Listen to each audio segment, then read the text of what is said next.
name is Super? Because it has adjectives. Super is an adjective. That's the big new feature, and it's also taken away some of the bad stuff from the original, so it's the Super Scribblenauts. Scribblenauts was one of the most daring and original IP in a long time, but because it was so ambitious, there were some minor problems. What did you learn about them, and how do you look back at Scribblenauts, the first one?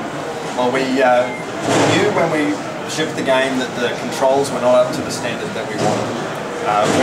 We didn't expect the intensity of the backlash that we got against the controls. That was the first thing on our list of things to do when we started on Super Scribblenauts, was to iterate on the controls and get them to the standard that would be expected, and to add D-pad controls like the big fans, hardcore fans who are asking for. Can you tell us something more about the UFS, the Universal Feedback System? Yep. That's so that the player isn't left wondering about what they did to help repeat the level. So whenever you do something that's good, a tick will pop up and a positive sound will be there to let you know that you're on the right track, you're doing the right thing to beat the level. And like you said, the newest addition to Super Scribblenauts is the use of adjectives. Yep. Can you tell us how big of an impact these adjectives have on the game and on solving the puzzles? Yep. Well, one third of the puzzles require adjectives to solve. The remainder, the adjectives are just an optional extra. Certainly adjectives add a massive amount to sandbox play in the playground, where you can do whatever you like. The number of things you can do is into the billions, thanks to combining the 10,000 new adjectives with all of the objects the game already has. I always wondered, how in hell do you begin creating such a game? Are you brainstorming about possible words that the audience will use, or are you just taking a dictionary and picking some words? How do you begin with such a library?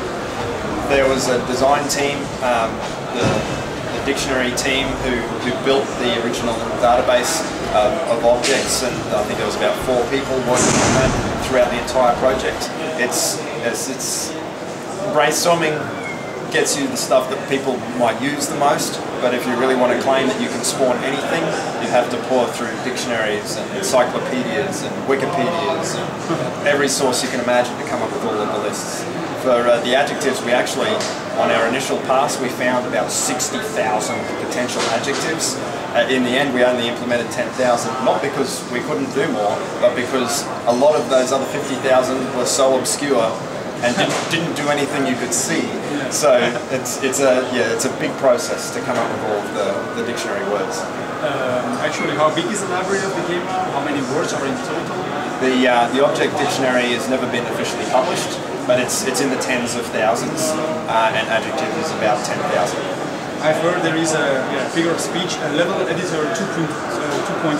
Yep. Can you tell us something more about that?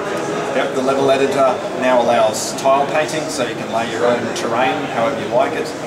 You can do puzzle-based levels by using 21 of 15 different templates, so you can scare things, destroy things, you can have a race if you need to get to a location first, things like that, in order to create puzzle-style levels in the new level editor. And the last one, are there some objects you personally wanted in the game? Oh, considering it's got almost everything you could imagine. What did you use the most? What did you like the most to ride? Yeah, one of my favourite new adjective was probably rideable, because it turns any object into a vehicle, which can make for some crazy situations.